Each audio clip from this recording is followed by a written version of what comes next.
السلام علیکم ورحمۃ اللہ وبرکاتہ۔ میرے معزز مکرم ناظرین اور سامعین، ہم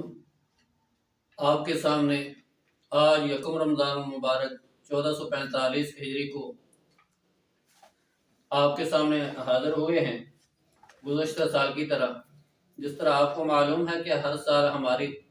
الفتویٰ آن لائن رمضان ٹرانسمیشن چلتی ہے،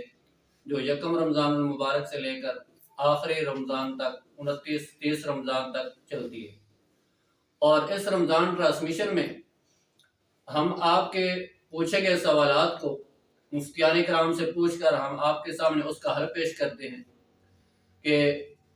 اس کا قرآن و سنت کی روشنی میں اس کا حل کیا ہے۔ آپ نے جو بھی مسئلہ پوچھا ہے اس کا حل ہم مفتیان کرام سے پوچھتے ہیں۔ تو آج جو ہمارے مہمان بنے ہیں، ہمارے اسٹوڈیو میں جو مفتیان کرام میں سے ہمارے جو مہمان تشریف لائے ہیں، مفتی آصف ندیم صاحب ہیں، تو ہم آپ کو لے کر چلتے ہیں مفتی آصف ندیم صاحب کے پاس۔ وہ ہمارے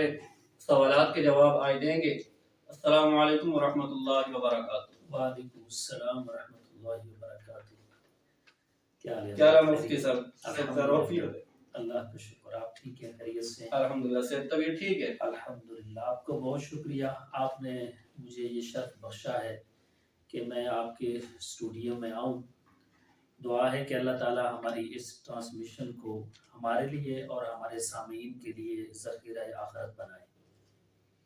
آمین۔ اچھا مفتی صاحب، ہمارے ناظرین میں سے آج جو پہلا مسئلہ میں آپ سے پوچھنے جا رہا ہوں، جو ناظرین کی طرف سے ہے، وہ یہ ہے کہ رمضان مبارک جو سٹارٹ ہو گیا ہے، اس کی جو اندر تراویح پڑھی جاتی ہے، تراویح پڑھنا کیسا ہے؟ سنت ہے، واجب ہے، مستحب ہے؟ اس کا حکم کیا ہے؟ شریعت کی روشنی میں اس کا کیا حکم ہے؟ بسم اللہ الرحمن الرحیم۔ محترم سامعین، تراویح جو ہے اس میں دو تین چیزیں سمجھنے کی ہے۔ پہلی چیز یہ ہے کہ خود تراویح جو ہے اس کا حکم کیا ہے۔ دوسری چیز یہ ہے کہ تراویح کو جماعت کے ساتھ پڑھنا ہے یا الگ اکیلے پڑھنا ہے۔ تیسرا اسی کے ساتھ ایک مسئلہ یہ بھی پوچھا جاتا ہے کہ خواتین کی جو تراویح کی جماعت ہے اس کے بارے میں کیا حکم ہے۔ تو میں کوشش کروں گا کہ یہ جو دو تین چیزیں ہیں ان کا صحیح طور پر تفصیل آپ کے سامنے آ جائے۔ تراویح جو ہے یہ خود بذات خود جو ہے یہ سنت مؤکدہ ہے، اور سنت مؤکدہ جو ہے اس کا تعریف یہ ہوتی ہے کہ جس کام کو نبی کریم صلی اللہ علیہ وسلم یا صحابہ کرام نے ہمیشہ کیا ہو اور کبھی بغیر کسی عذر کے اسے چھوڑا نہ ہو، یا یہ ہے کہ آپ کے سامنے یا آپ کے صحابہ کے سامنے جو لوگ آئے ہیں ان سے سیکھنے کے لیے تو انہوں نے ان کو بھی اس کام کے کرنے کی تاکید کی ہو، اس کو کہتے ہیں سنت مؤکدہ۔ اب اس کا حکم یہ ہے کہ اگر اس کو بغیر کسی عذر کے چھوڑا جائے تو یہ لائق ملامت بھی ہے اور یہ گناہ بھی ہے، اور تیسری چیز یہ ہے کہ ایسا آدمی نبی کریم صلی اللہ علیہ وسلم کی شفاعت سے بھی محروم رہے گا۔ اب حکم یہ ہے کہ جو اس کا حکم واجب کے قریب ہوتا ہے، یعنی جس طرح واجب کا کرنا ضروری ہے اسی طرح سنت مؤکدہ کا کرنا بھی ضروری ہے۔ یہ اس کے بالکل قریب ہے، یعنی مکمل واجب تو ہم نہیں کہیں گے، لیکن یہ ہے کہ یہ واجب کے قریب ہے۔ تو جس طرح واجب کو چھوڑنے کا گناہ ہے اسی طرح سنت مؤکدہ کو چھوڑنے کا بھی گناہ ہے۔ تو ایک مسئلہ یہ نکلا کہ تراویح جو ہے یہ سنت مؤکدہ ہے جس کا پڑھنا ضروری ہے، جو بھی آدمی بالغ ہے اس کے لیے اس کا پڑھنا ضروری ہے، بغیر کسی عذر کے وہ چھوڑ نہیں سکتا اس کو۔ دوسرے نمبر پہ یہ چیز آتی ہے کہ بھئی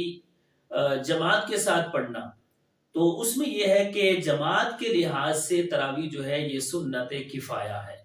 یعنی اگر کسی محلے میں سے کچھ لوگوں نے مل کر تراویح کو جماعت کے ساتھ پڑھ لیا ہے تو یہ سب کی طرف سے سنت جو ہے وہ ادا ہو جائے گی۔ لیکن یہ ہے کہ ہر ایک آدمی کو یہ کوشش کرنی چاہیے کہ وہ تراویح کو جماعت کے ساتھ پڑھے۔ ہاں اگر کوئی عذر ہے، عذر کی وجہ سے وہ نہیں پڑھ سکتا تو سنت مؤکدہ کا حکم یہی ہے کہ عذر کی وجہ سے اسے آپ چھوڑ سکتے ہیں۔ تو اگر کسی عذر کی وجہ سے وہ جماعت کے ساتھ نہیں پڑھ سکا، اکیلے پڑھ رہا ہے، تو ثواب تو اسے ضرور ملے گا، لیکن کیونکہ رمضان ہے اور رمضان میں انسان جو ہے وہ کوشش کرتا ہے کہ زیادہ سے زیادہ نیکی کرنا، تو جب جماعت کے ساتھ پڑھنے کا عام دنوں میں 27 گنا ثواب زیادہ ہوتا ہے، اور رمضان میں یہ 70 100 سے بھی بڑھ کر آگے چلا جاتا ہے، تو پھر وہ ثواب انسان کیوں تھوڑی سی اپنی سستی کی وجہ سے چھوڑ دے؟ تو اس لیے بہتر یہی ہے، اور بلکہ ہر ایک بندے کو یہ کوشش کرنی چاہیے کہ تراویح کو جماعت کے ساتھ پڑھے۔ ہاں یہ ہے کہ بھئی اگر مکمل تراویح نہیں پڑھ سکتا، مطلب آدمی بوڑھا ہے، تھک جاتا ہے، یا کوئی اسے بیماری ہے جس کی وجہ سے اسے اتنا دیر کھڑا ہونا اس کے لیے مشکل ہے، تو پھر بھی وہ اپنے آپ کو یہ نہ سمجھے کہ بھئی میں نے تراویح جماعت کے ساتھ نہیں پڑھنی، نماز پڑھ لی ہے تو بس ٹھیک ہے تراویح اب گھر میں پڑھ لوں گا، بلکہ 2 پڑھ سکتا ہے، 4 پڑھ سکتا ہے، 8 پڑھ سکتا ہے، 10 12، جتنا بھی وہ جماعت کے ساتھ اللہ نے اسے ہمت دی ہے، قوت دی ہے، طاقت دی ہے، وہ اپنی ہمت اور قوت کے ساتھ جماعت کے ساتھ کھڑا ہو۔ جب دیکھے کہ اب قوا جو ہے وہ ضعیف ہو چکے ہیں، اب وہ مزید کھڑا نہیں ہو سکتا، تو پھر اس کے لیے یہ ہے کہ وہ اکیلے میں اپنی پڑھ کے وہ پوری کر لے۔ اس کے بعد بات آتی ہے عورتوں کی، تو اس میں یہ ہے کہ جس طرح تراویح جو ہے وہ مردوں پر سنت موقدہ ہے، اسی طرح یہ خواتین پر بھی سنت موقدہ ہے، ان پر بھی اس کا پڑھنا ضروری ہے، وہ بھی اگر بغیر کسی عذر کے چھوڑیں گی تو گناہگار ہیں۔ اب معاملہ ہے ان کی جماعت کا، تو خواتین کی جماعت کا حکم یہ ہے کہ ان کی کوئی بھی جماعت نہیں ہو سکتی جس میں صرف اور صرف خواتین ہو، نہ ان کی کوئی نفل کی جماعت ہو سکتی ہے، نہ ان کی کسی فرض کی جماعت ہو سکتی ہے، نہ ہی ان کی تراویح کی جماعت ہو سکتی ہے۔ ہاں یہ ہوتا ہے کہ بھئی اگر کوئی جو ہے وہ فتنہ اور فساد کا خطرہ نہ ہو، تو پھر یہ ہے کہ عورتیں جو ہیں وہ کسی مردوں کی جماعت میں پچھلی صفوں میں شامل تو ہو سکتی ہیں، لیکن وہ بھی جب کوئی مجبوری ہو کہ گھر میں پڑھنا ان کے لیے دشوار ہو چکا ہے۔ بلکہ اس کے بارے میں حضرت عائشہ صدیقہ رضی اللہ تعالیٰ عنہ کے بارے میں آتا ہے کہ وہ ان کے ایک غلام تھے، مدبر غلام تھے، زکوان جن کا نام تھا، تو حضرت عائشہ ان کو بلا کر اپنے گھر میں جو ہے وہ تراویح جو ہے وہ سنا کرتی تھی ان سے۔ اور امام مالک رحمۃ اللہ علیہ کے متعلق غالباً آتا ہے کہ وہ اپنے گھر والوں کو گھر میں جماعت کے ساتھ جو ہے وہ تراویح پڑھایا کرتے تھے۔ تو عورتوں کے متعلق تو یہ حکم ہے کہ ان کا مسجد میں نماز پڑھنا اس سے بہتر ہے کہ وہ اپنے گھر میں نماز پڑھیں اور پردے میں پڑھیں۔ تو عورتوں کی تراویح کی نماز جماعت کے ساتھ بالکل جس میں صرف اور صرف عورتیں ہوں، یہ تو قطعاً اجازت نہیں ہے،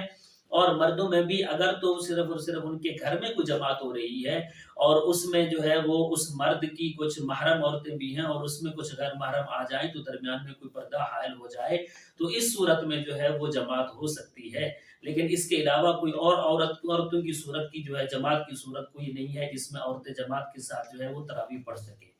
اچھا مفتی صاحب، اس میں ایک اور بات ہے، وہ یہ کہ جس طرح ایک عورت ہے وہ حافظہ ہے، اس نے حفظ کیے ہوئے، جی اب وہ اپنے گھر کی عورتوں کو ان کی جماعت نہیں کرا سکتی؟ نہیں جی، تو میں عرض کر رہا ہوں کہ بھئی اکثر ہمارے ہاں یہ ہوتا ہے کہ عورتیں اکٹھی ہو جاتی ہیں اور وہ کسی عورت کی جو ہے وہ امامت میں تراویح پڑھ لیتی ہیں، تو اس میں یہی بات ہے کہ بھی پہلے تو عورت کو کہیں بھی اجازت شریعت میں نہیں دی گئی کہ وہ امامت کرا سکے۔ ہاں اگر عورت نے پڑھنی ہے تو وہ کسی مرد کی امامت میں پڑھ سکتی ہے، اس کی گنجائش تو ہے، لیکن فی زمانہ جو ہے اس کی بھی گنجائش جو ہے وہ قطعاً نہیں دی جا سکتی، اور بجائے اس کے کہ جو عورتیں محلے کی اکٹھی ہوتی ہیں اور پھر پورے انتظام کے ساتھ، تو پھر اس میں اور بھی بہت سارے مفاسد ہیں جس کی وجہ سے اس کی قطعاً اجازت نہیں ہے کہ عورتیں اکٹھی ہو کے جماعت کے ساتھ تراویح پڑھ سکیں۔ تو کیا مفتی صاحب یہ عورتیں جو حفظ کر چکی ہیں جی وہ اپنی منزل کو دہرانے کے لیے نوافل میں پڑھ سکتی ہے، یا نوافل میں بھی جہرن یا سرن کسی صورت میں نہیں پڑھ سکتی؟ کیا اس کا حکم کیا ترتیب ہوگی اس کے لیے؟ جی، اس میں 2 ترتیبیں ہو سکتی ہیں کہ ایک تو یہ ہے کہ بھئی آپس میں وہ دور کر لیں، کچھ عورتیں جو ہیں وہ دور کر لیں، کوئی اور حافظہ ہے یہ دونوں حافظہ مل کے دور کر لیں، یا گھر میں کوئی محرم مرد ہے تو اس کو بھی سنا سکتی ہیں روزانہ کے حساب سے، اور اس کے علاوہ اگر نماز میں پڑھنا چاہیں تو تراویح تو انہوں نے پڑھنی ہے، تو وہ اپنی منزل جو ہے وہ جو تراویح میں جماعت کے ساتھ پڑھنے کی کوشش کر رہی ہیں تو اسی کو اکیلے میں پڑھیں، یعنی اپنی جو تراویح پڑھیں وہ حافظ کی طرح پڑھیں کہ بھئی روزانہ کی منزل کے حساب سے وہ پورا رمضان تراویح میں پڑھ سکتی ہیں لیکن اکیلے، اور اس میں ان کے لیے حکم یہی ہے کہ بھئی وہ اتنی صرف اونچی آواز سے پڑھ سکتی ہیں کہ اپنی آواز ان کو خود کو سنائی دے، اس سے اونچی آواز بھی وہ نہ کریں اپنے گھر میں رہ کر، اس طریقے سے وہ اپنی منزل کو یاد کر سکتی ہیں اور قرآن کو دہرا سکتی ہیں۔